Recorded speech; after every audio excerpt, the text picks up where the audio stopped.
Brandon Thurston from WrestleNomics is up next, and we're going to follow Brandon with John Pollock from Post Wrestling. Delivering on the returns, increasing our margins.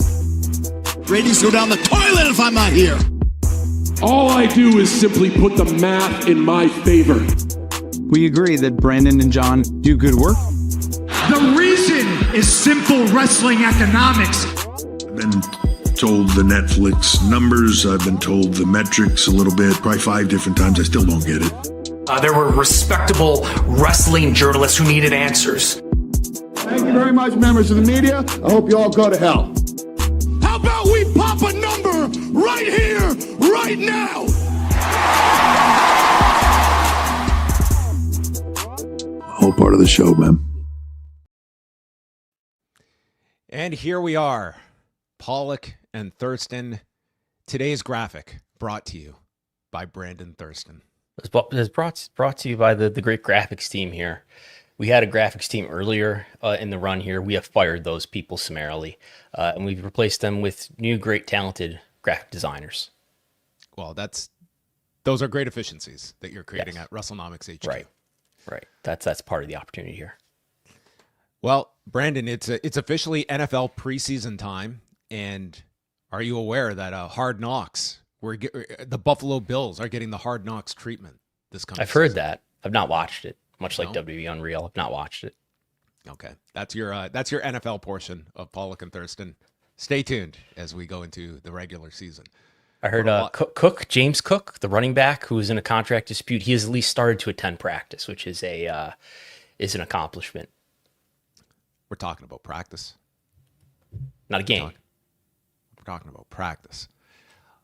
A lot to talk about on today's show, everyone. We're going to discuss the latest going on involving Janel Grant and Dr. Carlin Kolker with a hearing that went down this past Monday that Brandon was able to hack his way into.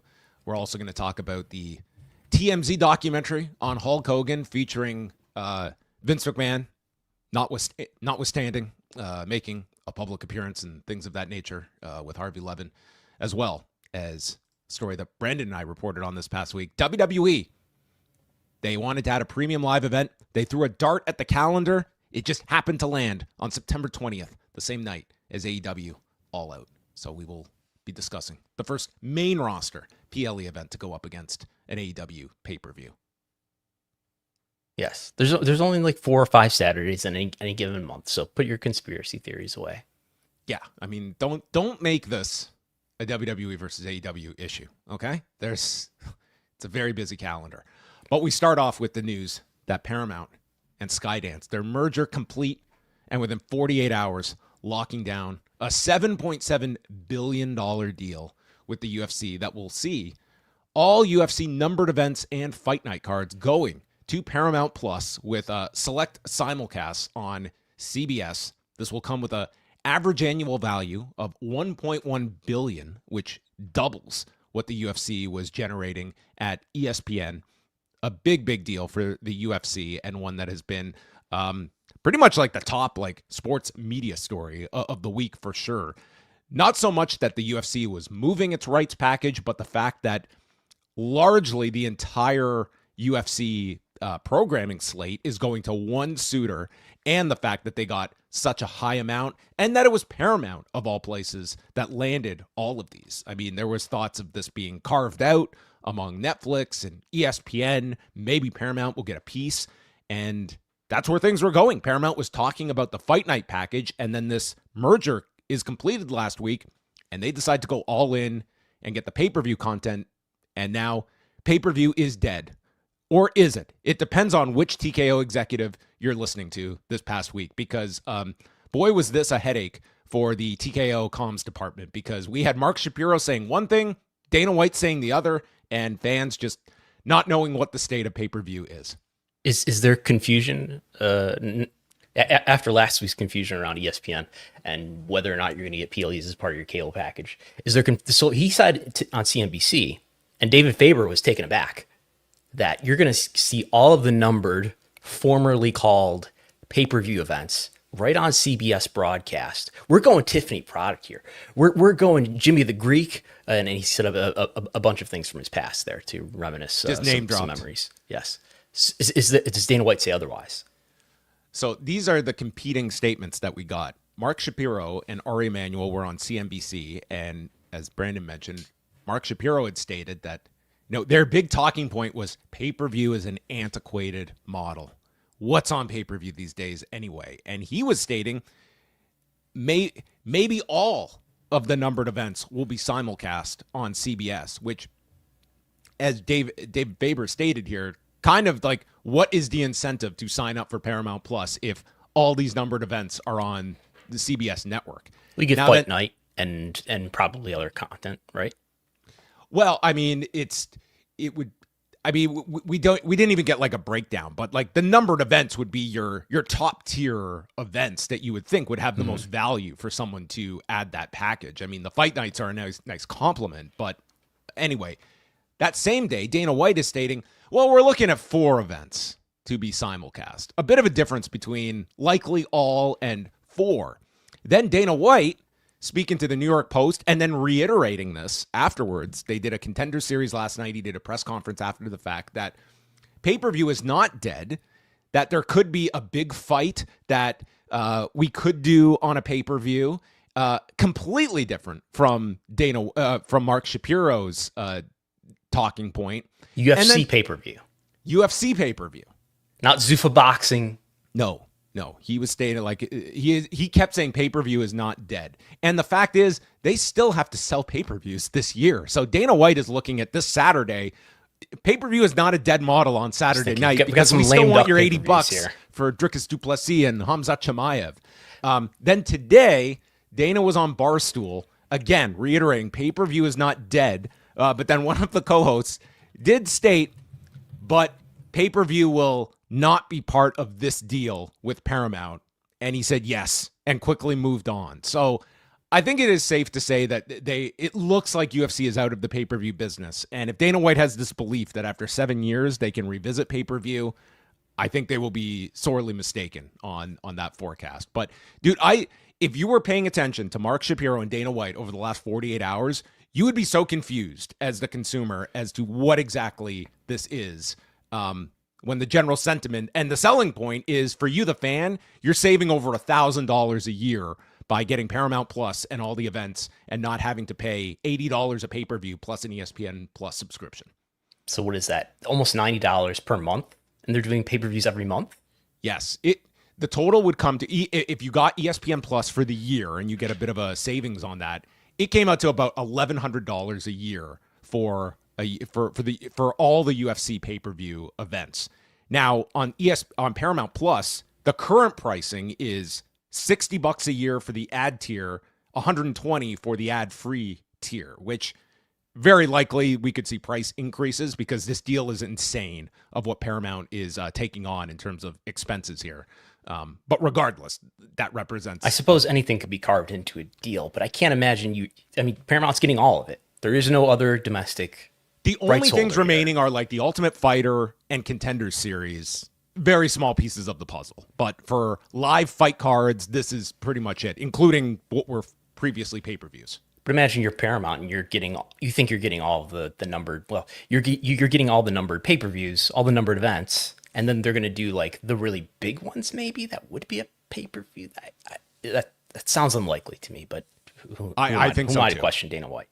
I don't think that will be happening. I just was amazed that this company, like, they just had these competing messages coming out. Like, it wasn't just like a slight difference of opinion here. Like, they were two diametrically opposed talking points that just, it was just very odd to see they were so out of sync with regards to just explaining this deal and doing the media rounds. But anyway, as far as the partners that they've made deals with, whether it's WWE or UFC, almost all of these deals in the last couple of years have been a surprise to me in terms of who they made the deal with, whether it was SmackDown moving off of Fox. Not that I necessarily expected them to stay with Fox, but moving off of Fox and going to the USA Network, Raw not staying where it is, going to Netflix. We figured UFC would have to make a deal with ESPN and split the rights up, maybe between, I don't know, WBD or Netflix or someone, but no, going to Paramount that nobody was really talking about seriously. NXT going to the CW. So you do the roll call of media companies that TKO has just with UFC and WWE, and I think they've got everybody covered now except for Amazon and WBD. If you count Evolve as covering Fox, so we've got Netflix covered with Raw and international rights. You've got NBC Universal covered with SmackDown, even after that Peacock deal expires.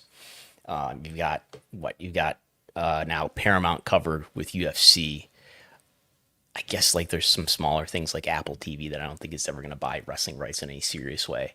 But they've really, I don't know if there's exclusivity here, and there's probably not exclusivity on something like Paramount towards wrestling and vice versa, wrestling towards MMA. But it certainly does create a really strong partnership between a big media company and a big combat sports company when it comes to putting MMA or wrestling content on any of those existing partners. And I think it's notable that they're not with WBD because, that's where AEW is. So there's no land to grab there, I guess. That's because somebody else has got it. What do you think about this move for the UFC to get out of pay-per-view at this juncture for them? I mean, you have followed this and written about it as closely as anyone about the impact WWE received when it got out of pay-per-view.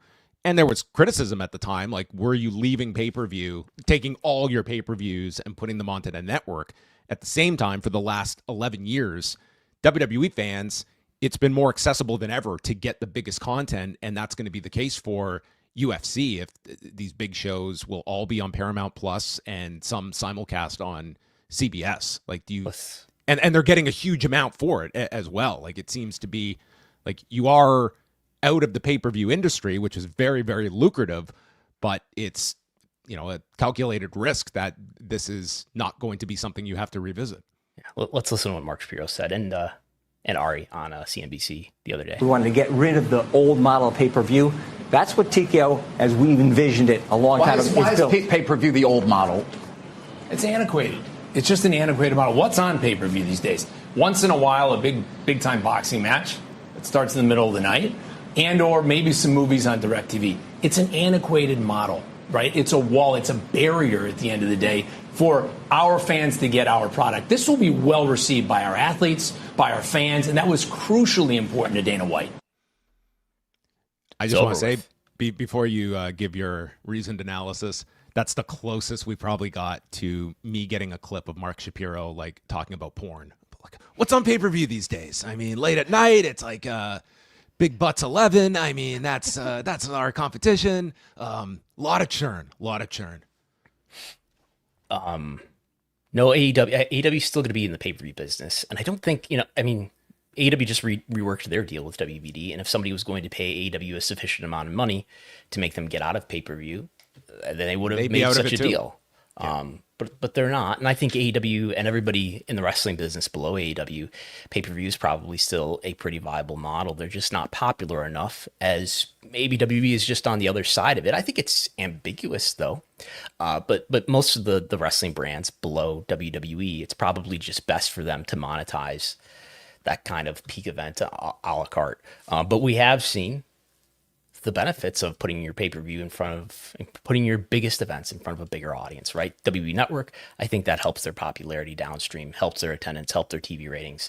And when you look at when they put pay-per-views not just on the WWE Network, but in front of an even bigger audience on Peacock, I think that helped reverse or stabilize the popularity decline that was happening in 2021.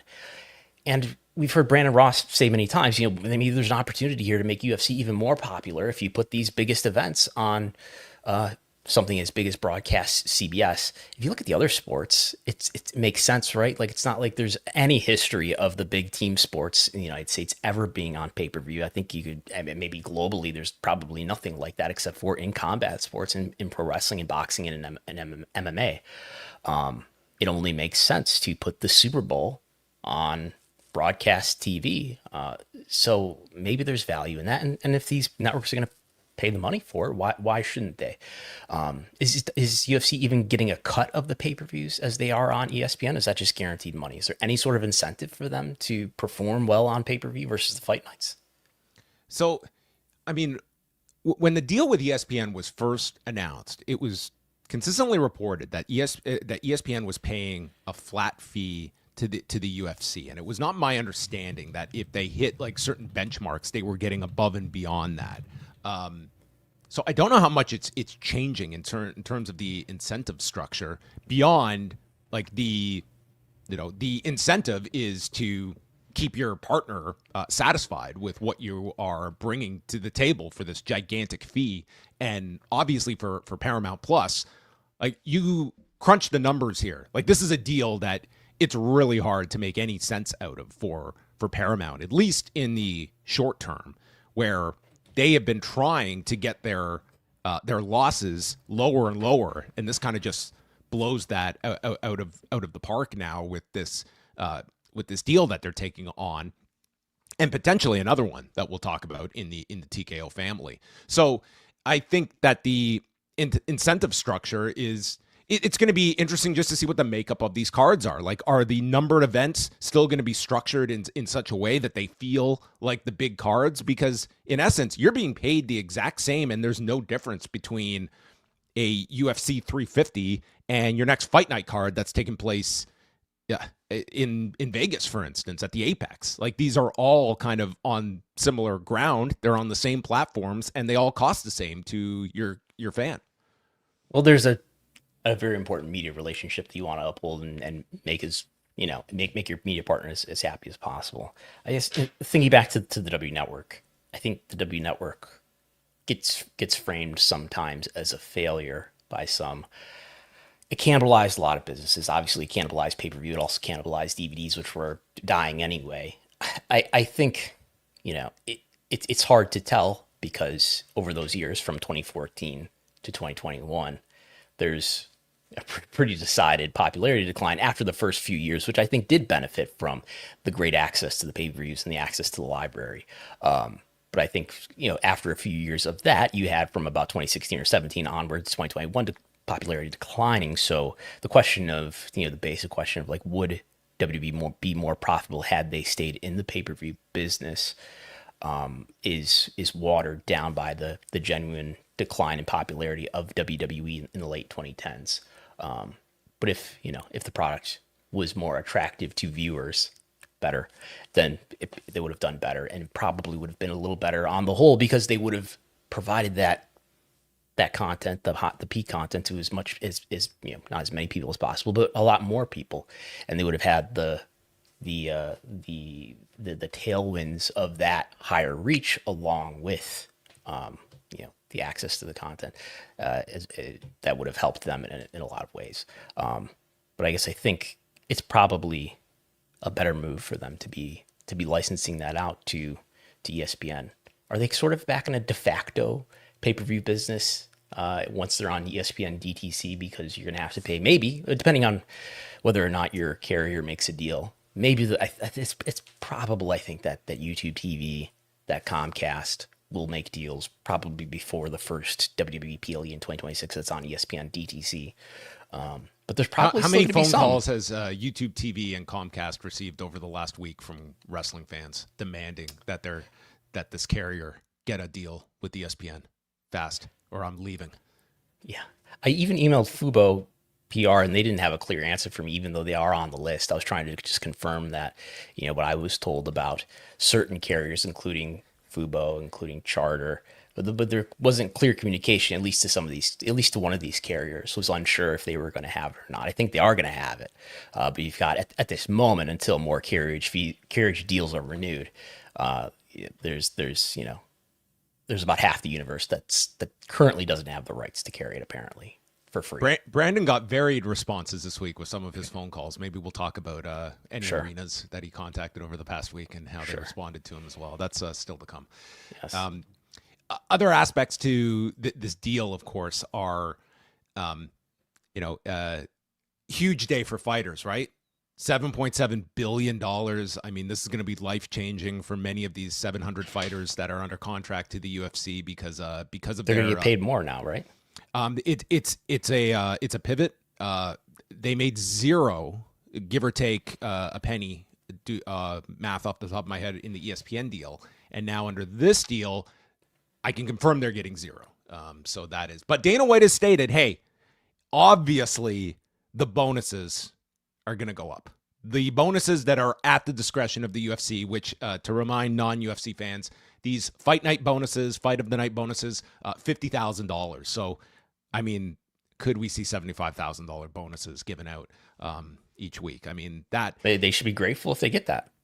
For the low end fighters, I mean, they would not have been expecting much here. But the larger question is your top end fighters, where a significant amount of your pay is tied to pay-per-view points. And if you're out of the pay-per-view business, we are right back in 2014, where a lot of WWE talent were questioning, hey, what happens to our pay-per-view payoffs? Because that is the incentive for us to reach a top spot and headline a pay-per-view. And, the thought at the time was they would come up with their own system to keep those names happy.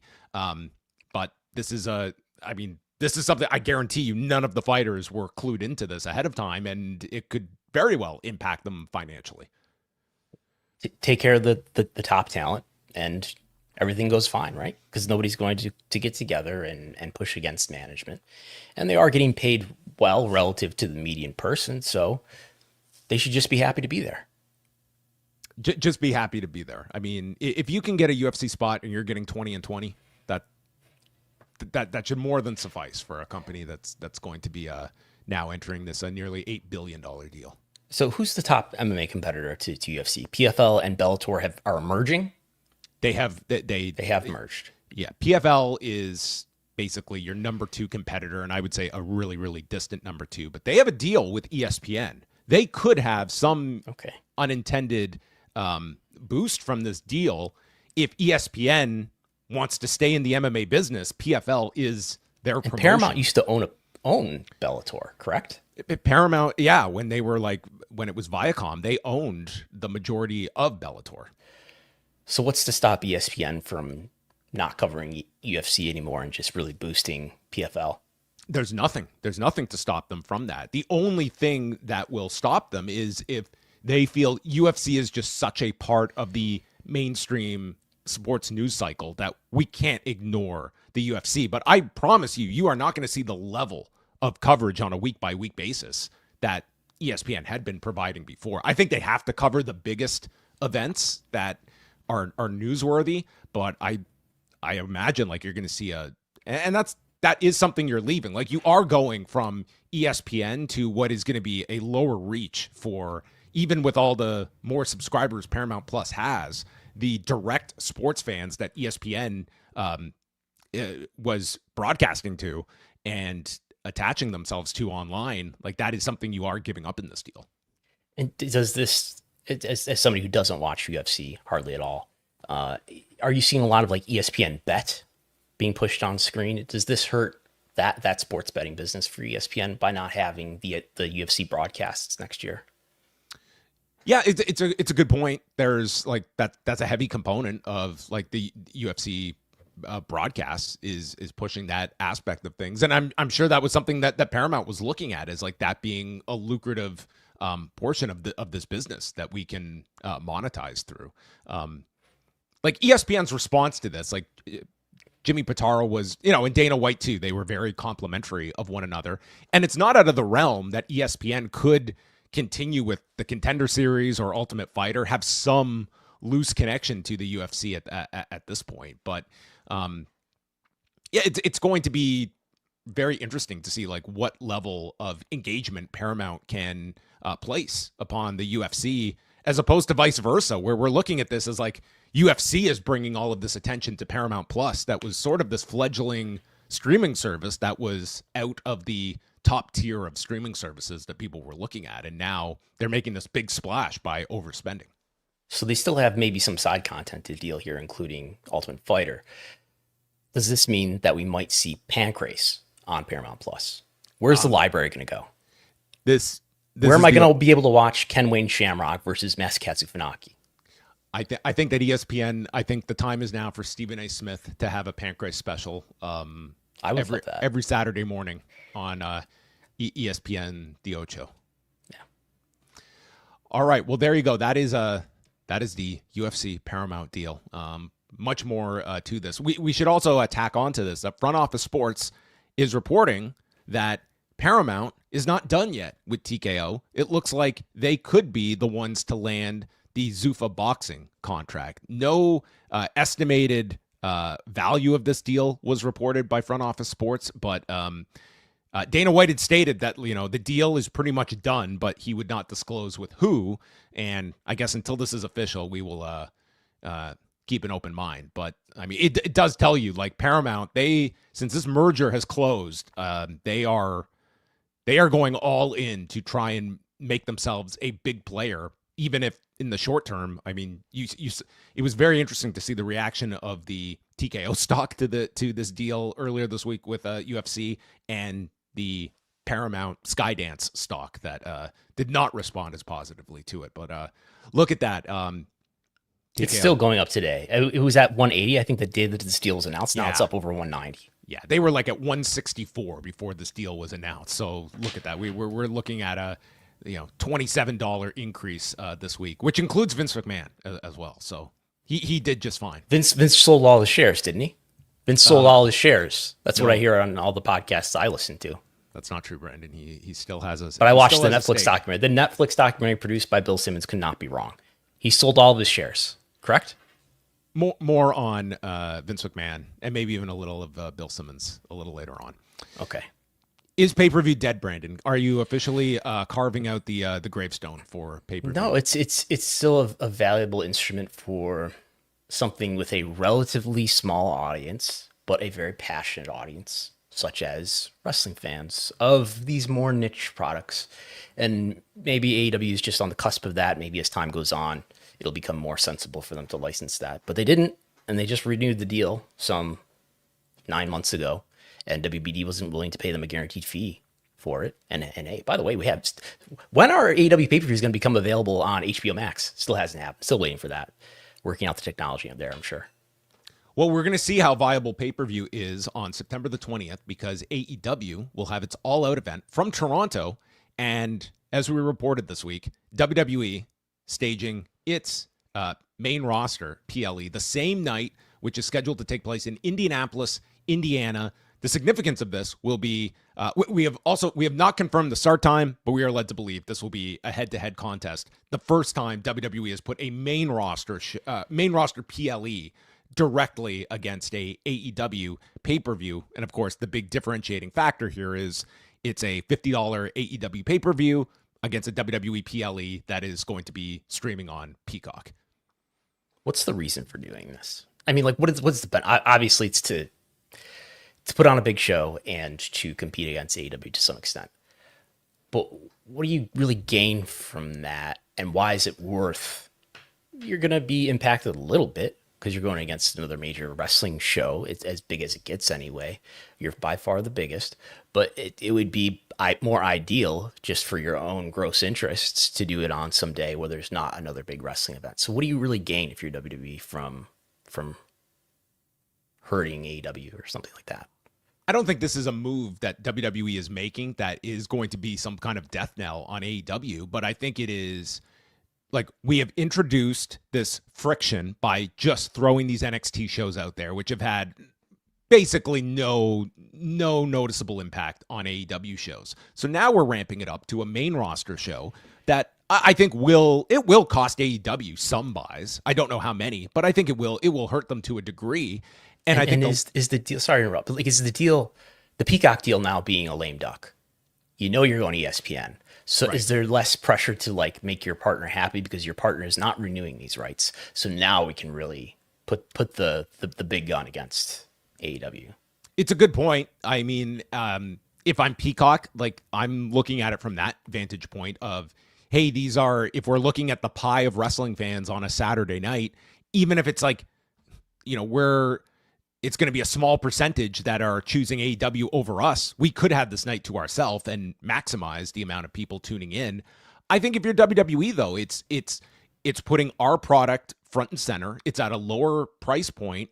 And I think as well, like if you are able to convince, say, 15% of potential AEW pay-per-view buyers to skip the AEW show, I think that's a meaningful habit you want to create in fans, that they can skip a show, get the cheaper alternative that is a WWE show, and you get out of the habit of buying your monthly AEW show. And I do not think this will be the last time that WWE does this. As long as they have the ability to do so, I think like you should expect this kind of strategy from AEW.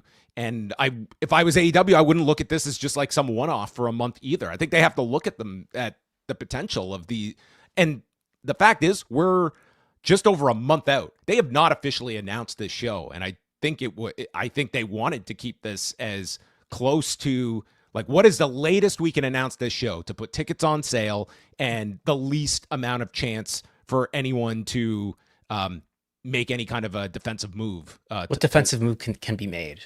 Like if you're AEW and I learn about this a week or a month earlier than otherwise.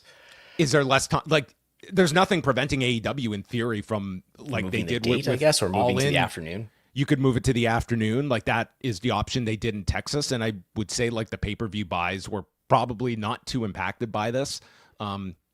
That's about your only move. And I don't know how much AEW is going to react to this because the moves are limited. Like that's about all you could do is move it to the afternoon. I guess in terms of PR, social media chatter, like as you guys mentioned the other night, a lot of the response, at least to us publishing the story, was a lot of criticism towards WWE, whether because AEW fans see WWE as this bully or because they would like to not have to, choose one or the other. They would like to watch both, whatever.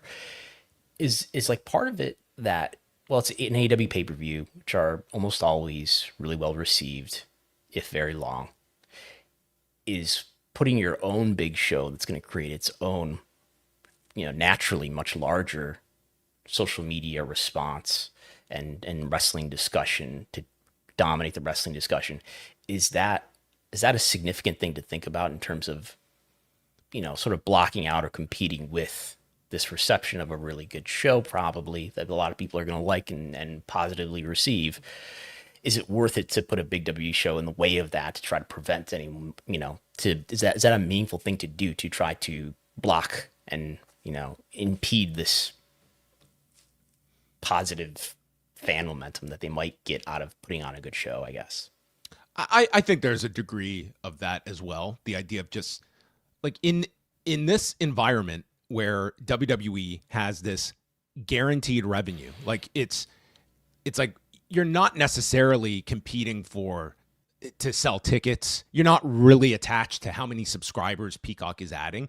It's like these wins are like, it's like winning the night. And if that's winning on social media, if that's winning in the amount of attention that you can receive for your big moments, your big like whether it's a Cena heel turn or a Brock Lesnar coming back, it's like these are the things you are aiming for your audience so that you are like the dominant conversation that night. And I think this is going to be the goal. I don't at all see this WWE show being just some run-of-the-mill show. I imagine they are going to load this one up for that exact purpose, that we are going to win the night, and AEW show is going to be the secondary show that is harmed by this. And we're selling our show at a fraction of the cost as well. That even if you're someone that like enjoys both products, it's like that's a much easier sell of like $50 versus a Peacock subscription. And if you watch a WWE, a lot of people were just saying, hey, I'm just going to watch one and then I'm going to watch the other. There will be those people that are just going to consume all of this. But a lot of like just, I hate to use the term regular people, but I mean, the average person is going to watch civilians.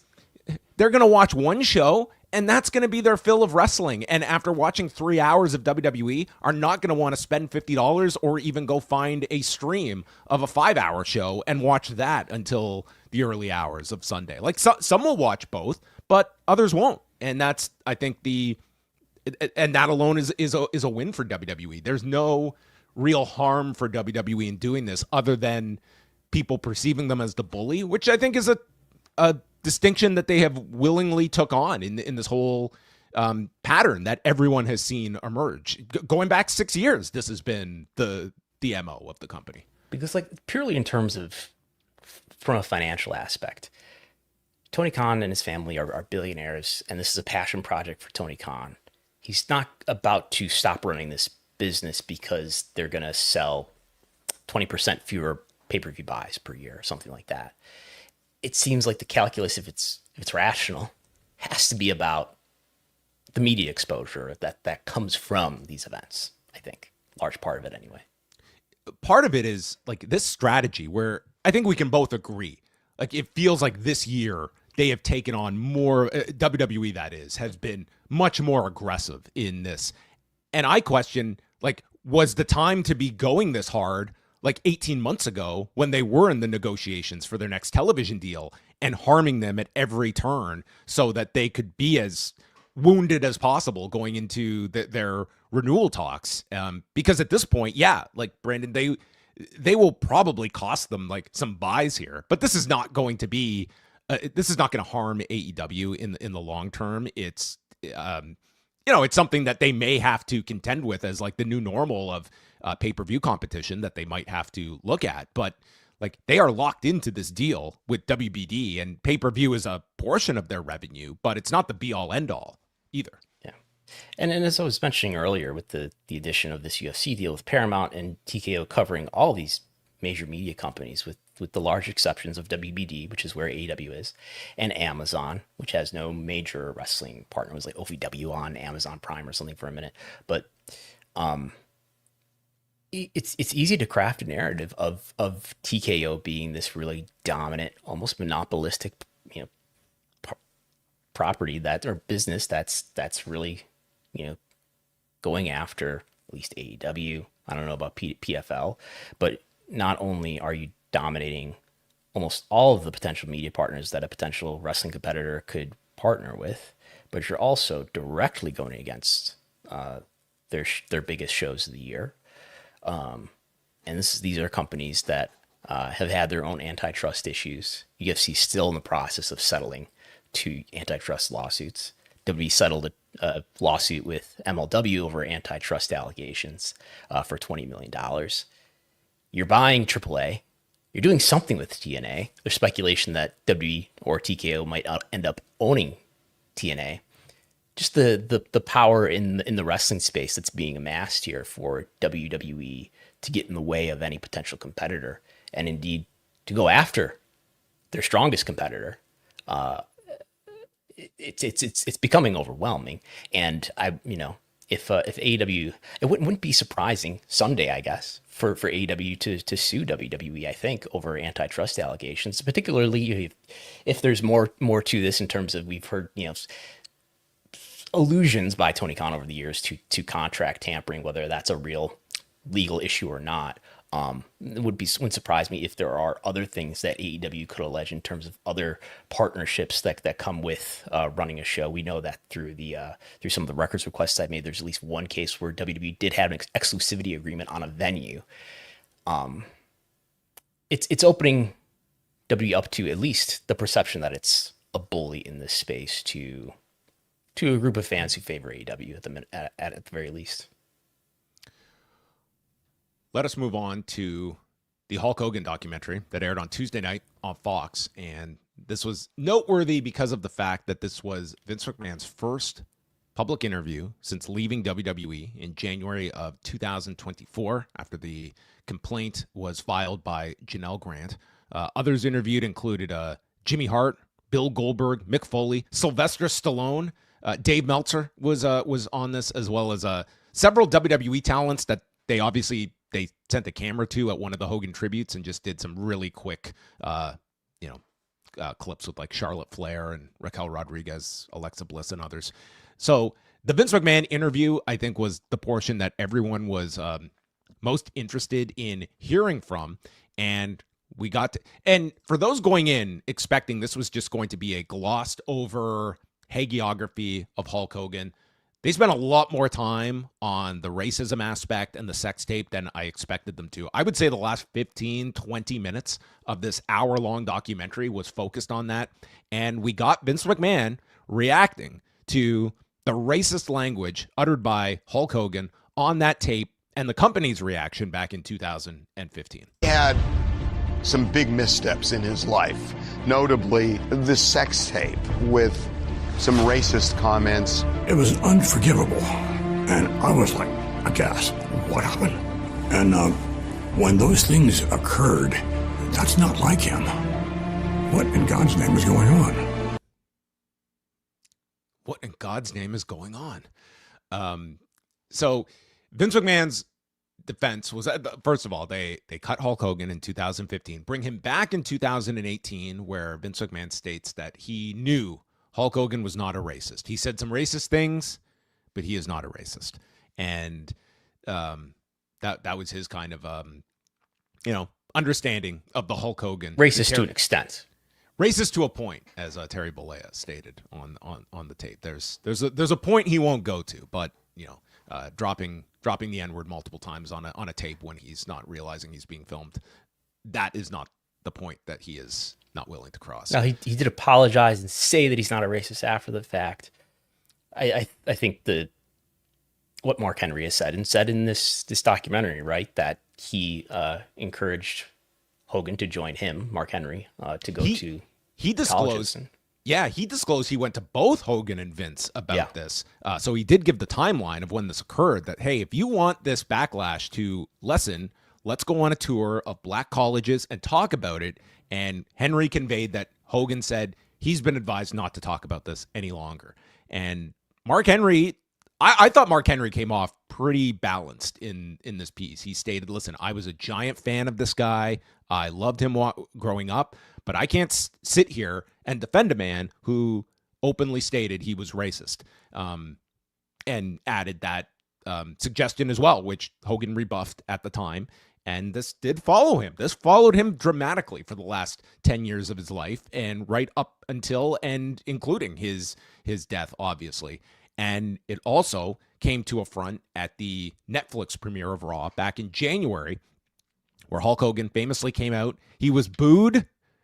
Jimmy Hart, just going into panic mode, said, I'm just waving the flag. I'm just waving that flag. And Vince McMahon tuned in. We learned that Vince McMahon did figure out Netflix that night because he did tune in. He at least saw this clip in some form or fashion, and he reacted to the vociferous boos that Hulk Hogan received that night at the Intuit Dome. For someone who had WWE in their blood as you did, I'm just wondering how you reacted to that. Well, it wasn't set up properly. I'm sure he was probably despondent after that. How do you feel when you heard that? I was angry. Because, we've known each other for a lifetime. Professionally and personally. And setting up, so to speak, this larger-than-life superhero, and you don't just let him walk out there. He deserves something very, very special. And more than anyone, they owe him. It was like, okay, and here comes Hulk Hogan. I got angry because that's not the way that I would have done it, and he deserved much more. That was an interesting comment. It was Vince McMahon not so much taking it negatively towards the fans, but rather how Hogan was presented to the fans. That he was just put out there to promote a product. It was not like he was even brought into the ring. It was not something built up. He came out for a product placement for Real American Beer. There was no angle. There was nothing that predisposed the audience to cheer for him except for the fact that he's Hulk Hogan. It's like, here's a cold appearance by Hulk Hogan to just, and I don't think an insignificant part of this is the fact that it was such a blatant just commercial that we were watching in the midst of Raw, but ultimately, like, it was an audience that I think just a totality of things. It was like, here is the start of this new era for WWE, and this was an audience that was collectively stating, we do not need this guy from the past because of all of these aspects of the man's life. It all kind of just culminated in this scene, and it ended up being the story coming out of this Netflix premiere. But, Vince McMahon has been exceptionally quiet during this last year and a half. And of course, we do know, like, the forcing himself back onto the board. I don't think anyone is burying their head in the sand to not believe that there has been friction along this way between WWE and Vince McMahon. Is he criticizing Paul Levesque's creative? I mean, how else can you take this as, like, that's the be-all, end-all here, is who is running this show? It is Paul Levesque. And then there was... Complicated relationship. Relationships are complicated, yes. Then there is the Hulk Hogan tribute on Raw from a couple of weeks back, and Harvey Levin asking Vince McMahon about his absence from the 10-bell salute. When the wrestling world gave Hulk the 10-bell salute,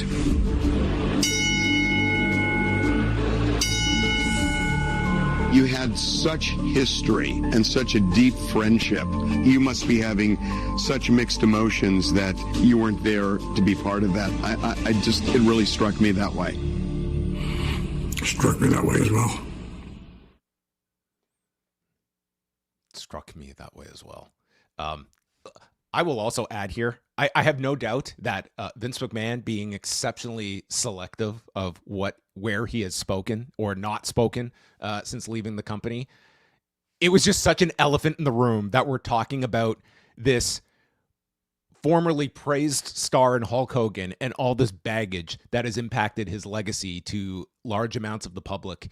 And here's Vince McMahon to ask his reaction and how we are not making some kind of equivalency to Vince McMahon, who is now outside of this company as well. But I imagine it's worth noting that his car accident was that story was broken by TMZ also. That's true. That is true as well.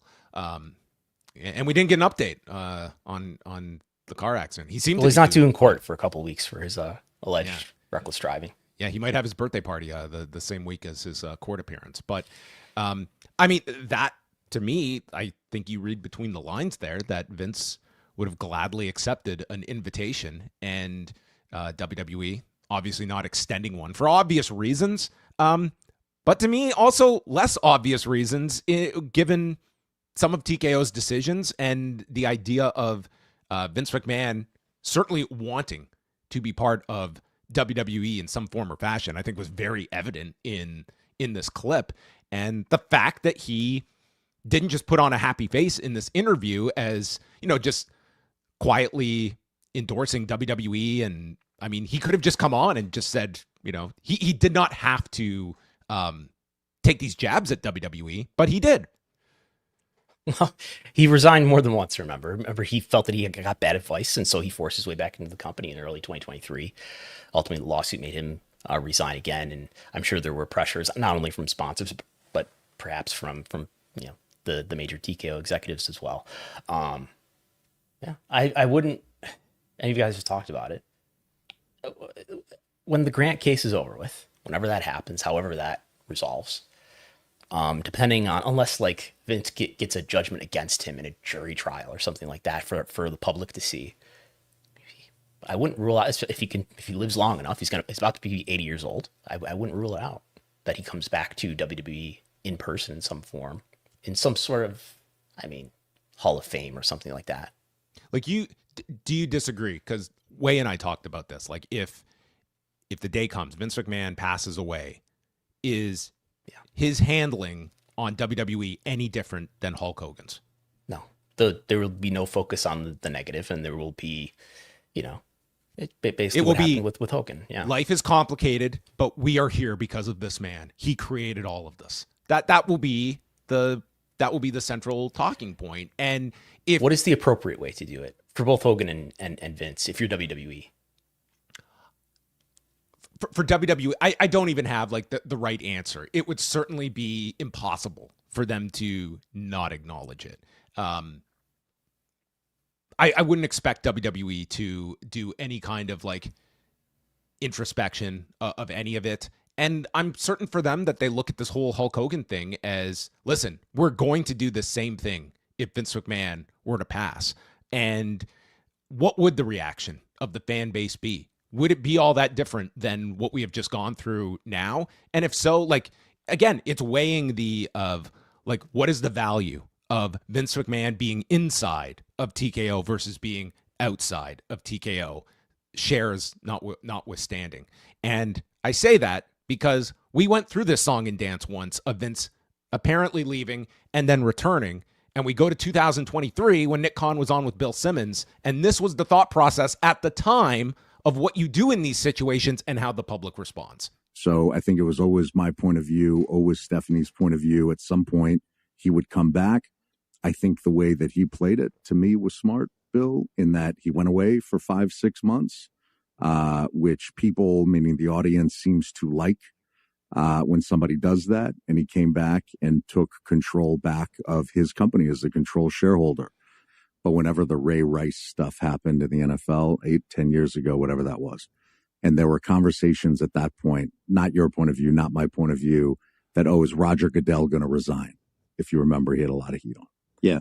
And I think you and I both concluded to each other, well, no advertiser has fled. Ratings aren't down. The product seems to continue to build. Why would he resign? Why would he do that? So I think that's more, keep in mind, I've lived in Los Angeles. I think, how long have you been in LA now, Bill? 20 years. So I've been here since 2000. So 22, 23 years. Sometimes I think it's just a 3-mile radius of LA thing. The, hey, step down and, you have to sort of be punished for it. It didn't used to be that way. So I think for somebody like Vince, there's something about the founder CEO that sees the vision, sort of sees the future, can get there a moment in time before others can, and then everyone else catches up. I think it's the same thing for Vince as a founder CEO. It's his company. So to me, WWE's Vince, Vince is WWE, and, we're going to do the best we can to keep building the company. I never even put the two together about the 3-mile radius line from Nick Khan and the site of Raw on Netflix back in January as well. It's true. This is just 3-mile radius that would boo Hulk Hogan. In other settings, he would not have been booed so roundly, I think. Yeah. And I have zero doubt in my mind that if that Vince McMahon theme aired at just about any venue, I think it would, especially as a surprise, if it wasn't something that was looming. Exactly. As a surprise, it would be no different than the same reaction Brock Lesnar received and any big star returning, it would receive. And it's worth noting that they have positioned Brock as a heel. So whatever negative reaction he gets can be spun as just playing into the dynamic that they're trying to create. Yeah. I mean, but again, like a Vince McMahon comes back, it's a big celebratory return pop that he gets, and Paul Heyman can state, listen, you can't cancel Vince McMahon. The audience, I'm happy that Brock's back because the fans are. If the fans rejected him, then so would I. But the audience has spoken, and that's who we play to. That's the paying audience. Yeah, I mean, I think once we'll see how the Grant story plays out and how that lawsuit plays out. We've got a lot of one side of the story and not that much of the other. But the allegations are much more numerous against Vince than they are Brock. Very much so. Yeah. Yeah. I mean, it's just one that I certainly look at. Again, it's weighing the value. Like if you're within TKO is like, what is the value of a Brock Lesnar who we are paying and we are not getting anything out of? He can be a value to us. Can they say the same about a Vince McMahon of, okay, we could bring this guy back. What is the value of bringing Vince McMahon back at this stage of the game? Like I said last week, I think it's interesting to think about how, and I think this applies to wrestling in many ways, whether it's DVR viewership, what portion of the audience is watching on DVR versus live, versus other sports where it's almost completely one way, versus entertainment, in that wrestling is this thing that's overlapping both of these spaces. In sports, there's a higher tolerance for this. There's also some transparency about how we're dealing with it. But in entertainment, somebody like Kevin Spacey can't really find work. But it's wrestling. It's kind of I think the culture and the history, legacy of wrestling is, it's kind of sleazy anyway. So we're not really that opposed to letting people back in or having strict standards for how we deal with these types of things. Hulk Hogan has been advised not to even address the racist comments, just ignore it. And that's been the history of wrestling. And I guess what I'm saying is this is clearly leaning more towards sports in that, well, our fans really aren't going to push back that hard on it, versus if this was some other entertainment field like Hollywood movies, where maybe people just have a different sense of morality and politics, that there would be a harsher pushback to this, even though ultimately they're all ultimately answering to a mass audience. This past Monday, there was a hearing in Connecticut involving Janel Grant's legal team with legal representatives for Dr. Carlin Kolker and his clinic, Peak Wellness. What did we learn from this hearing on Monday? What has been granted and what has not? So this is separate. I always want to point out this is a separate case from the more high-profile case that we're following, which is in federal court against Vince McMahon and WWE. This is a separate, not quite lawsuit case between Janel Grant against Dr. Carlin Kolker and his clinic that she says that she was directed by Vince McMahon to go get treatment at. She alleges that she was given unmarked pills, supplements, and given IV infusions that she says she wasn't informed what the substance of those infusions were. Dr. Kolker has denied this all vehemently. So we're at the point where Kolker tried to get this thrown out, tried to get this case dismissed. Grant is trying to obtain evidence. Particularly, there's this disagreement about whether or not she's been given all of her medical records from the clinic. Kolker says he has given Grant the records numerous times, multiple times. Grant says that there are inconsistencies. There are things missing from the records. It was even suggested in this hearing that these records may have been altered. So what Grant is trying to get ultimately from this case at this point is evidence so that maybe she can sue Dr. Kolker. This is something you can do in Connecticut court. So what was decided here is she's also submitted filings requesting to depose Dr. Kolker and to depose some of his staff, to interview them under oath about what happened here. The judge said, no, there's no reason to do that yet, given that there's no lawsuit here. This is just a bill of discovery. So the only reason why you would in other such cases, why you would be allowed to depose someone is because the deponent, the person to be deposed, is ill, is old age. Maybe they're not going to be alive for much longer, so you can depose them maybe in that case. The judge said, I don't see anything here why we can't just do these depositions down the road. But the judge said, I will grant your requests for documents. They've requested the medical records, which Kolker says he's already given to her. The judge urged them to work out whatever disagreements they have amongst themselves, but also granted the request from Grant to get the communications records. So that's kind of the big piece here. Is maybe as a result of this, now they're going to get communications records involving the clinic and WWE and or Vince McMahon. To what extent there are such communications records. Now Kolker's side is in all likelihood going to object to this. Of course. So we're seeing, sort of what everybody sort of stereotypically thinks of the legal system. It's this long drawn out process. What really changed here? We just inched along towards Grant getting some of the evidence that she wants. Yeah. Like, do you get the sense from this hearing that they can at least agree on what the documents are? That it just seems like that's been the source of contention here. It's like, we've given you all the relevant records and they're arguing, well, no, these are incomplete. Like, is there at least an agreement at the end of what these documents are? For one thing, these are medical records. It's not like these are exhibits that we're being allowed to see. They're private medical records.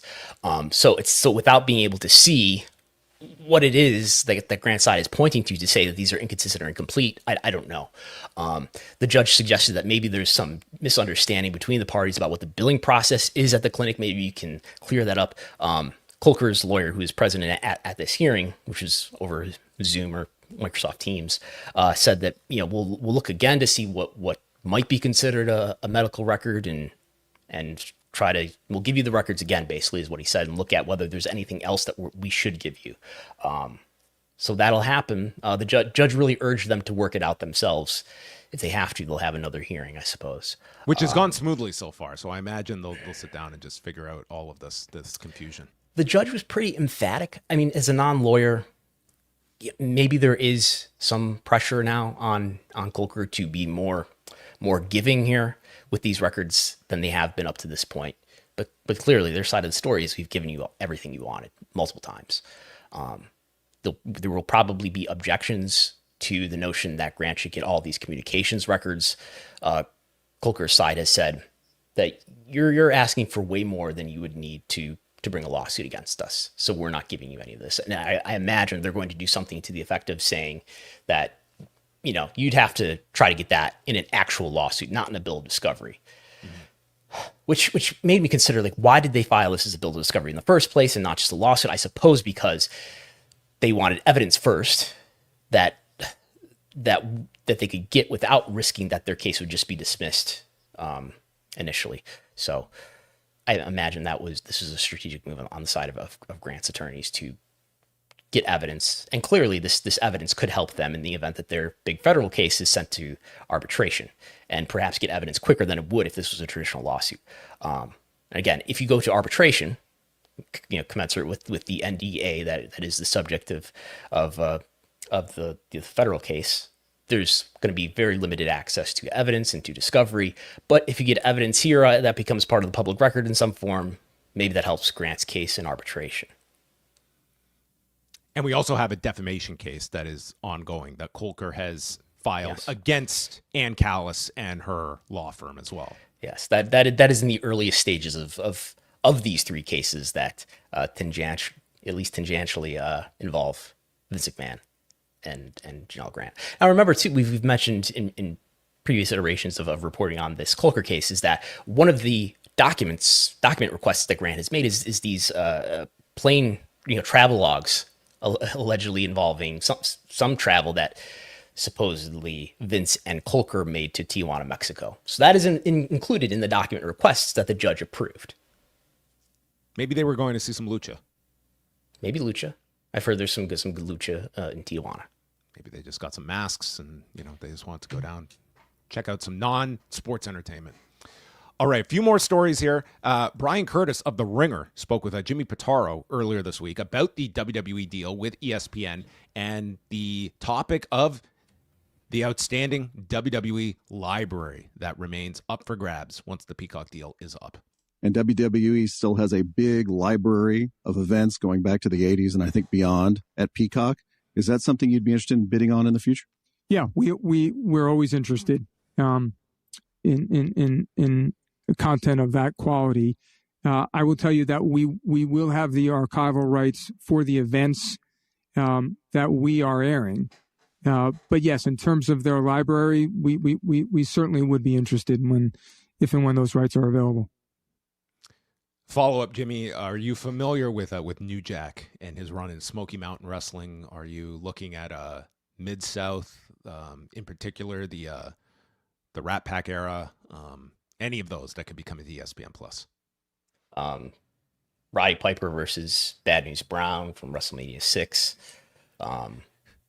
The moment where certain moment in a mid 2000s WWE pay-per-view where Vince McMahon encountered, I think, Booker T and made some comments. Yeah. Could we have a chapter on blackface as one of the tiles on ESPN Plus? Yeah, I mean it's certainly has been brought up. I mean, he makes it sound like clearly the library and the PLEs are on the same term. It makes it sound like it's a separate term, like they couldn't have negotiated for that at the same time that they negotiated for the PLEs. I don't see why they wouldn't be able to, given that they probably expire at about, if not exactly, the same time.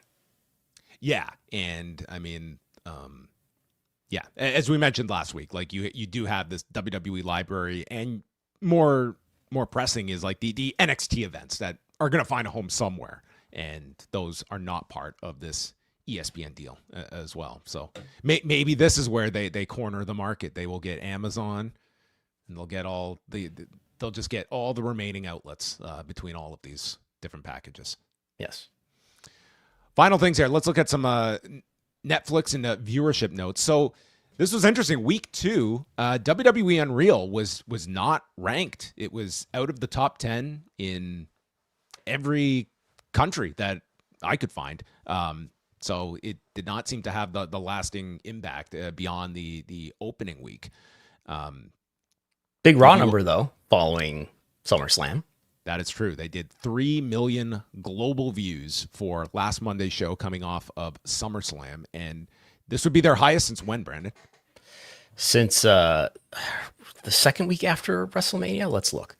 Since April 28th, when they also reported 3.0 million.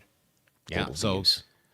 I mean, it would tell you the John Cena turn and whatever impact they had. I mean, there was probably a lot of curiosity coming off you did the angle with Seth and you did the return of Brock, and that did get a lot of attention, and probably, the follow-up, there was more curiosity than usual for an episode of Raw between those two. Paul Heyman was right. Fans want to see it. That's it. Who is Paul Heyman to stand in the way of what the fans want? Yeah, I heard some chatter that, Dynamite did a good rating after SummerSlam. Maybe they could make a narrative that, well, people must have been mad that Brock Lesnar came back to WWE. So maybe they thought Brock would show up at Dynamite. So they put 2 TVs on when they watched Dynamite. Well, I mean, the Raw did a good rating after SummerSlam. You're going to need 2 TVs to follow WWE and AEW, so you should invest in those dual screens. It's the only way you're going to follow these two companies. Yes. SmackDown on Friday did 1,557,000 viewers and a .48, second on television for the night in the demo behind the NFL preseason. Very good number for SmackDown. This was equal to the demo they did 2 weeks ago for that Hogan, like the night after Hogan's passing. So, I mean, it was this was a very hot crowd in Montreal, Quebec. Collision, Saturday night, 423,000 viewers, a .08, 11th in prime time on cable. This went up against more NFL preseason and a UFC Fight Night card from the Apex in Las Vegas. This was their highest viewership since June 21st to tune in for the live show from Roanoke, Virginia. Yeah, I've been looking. So we've looked at how AEW's ratings have, if anything, stabilized while they've also been simulcast since the new year on HBO Max. And so what has been a multi-year decline in some consumer metrics for AEW has seemed to stabilize or even gone in a positive direction for whatever reason, right? That's a good thing for AEW. And I think there's been, at least, there's online a lot of negativity or criticism, more so than before, towards WWE, given whatever, Brock Lesnar for one thing. And I think there's an urge, there's what is it? I used to call it economic justice. We want to will a punishment upon this company for its bad behavior. But I'm still not seeing that in the ratings, looking at, especially since, we're almost 1 year since all these network changes, SmackDown from Fox to USA, NXT from USA to CW, and just looking at the monthly averages that they've been doing compared to the very earliest months of those programs, putting aside the big premieres. The SmackDown is doing pretty evenly to what it was doing a year ago on USA Network. And I'm seeing, the attendances are still quite strong according to WrestleTix numbers. So both companies are doing pretty well when it comes to fan engagement. You mean fans are enjoying both products? Maybe not the same fans. I'm sure those fans hate each other, but they are enjoying their respective products. We do have some super chats here. Jake from the Windy City. Jim Cornette is keeping the pay-per-view business alive. He's always just been ordering WWE PLEs in the traditional way on his Spectrum cable. Okay, well, there you go. I mean, there will be some that, just don't. They're used to the tried and true method. He says the concern about UFC is how different the numbered events will be than the Fight Night cards and how they will keep them unique. I mean, I think it's to their advantage to still make these numbered shows feel special, because I don't think you want to eliminate like a tiered system and just make them all feel the same. I think no different than like WWE wanting to differentiate its like tiered content so that when these deals come up, you can package them together, as opposed to everything is an episode of Raw or everything is just a Fight Night card. I think you want to be able to, segregate and make these numbered shows still feel special, because there's incentives to do so. Yeah. I think these companies do have some self-control when it comes to that, especially when their biggest media partners are involved. All right. Thank you, everyone, for tuning in to another edition of Pollock and Thurston. We are here each and every Wednesday at 1 p.m. Eastern Time on the Post Wrestling and WrestleNomics feeds. And you can follow all of Brandon's work at WrestleNomics.com, Patreon.com/WrestleNomics, and on Substack as well, where he is constantly churning out more and more without churn, because the people are just, they're jumping on the WrestleNomics bandwagon by the week. Something like that, yes.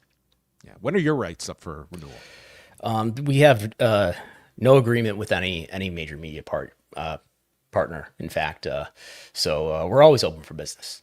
Okay. Well, you can go direct to consumer on a weekly basis here. PostWrestlingCafe.com is where you can catch all of our added shows. We're doing reviews of WWE Unreal. We're through 2 episodes of that. And I will be back tonight with Wei Ting right after Dynamite here on the Post Wrestling YouTube channel. All right. Thanks, everyone, for tuning in. We're back next Wednesday. Goodbye.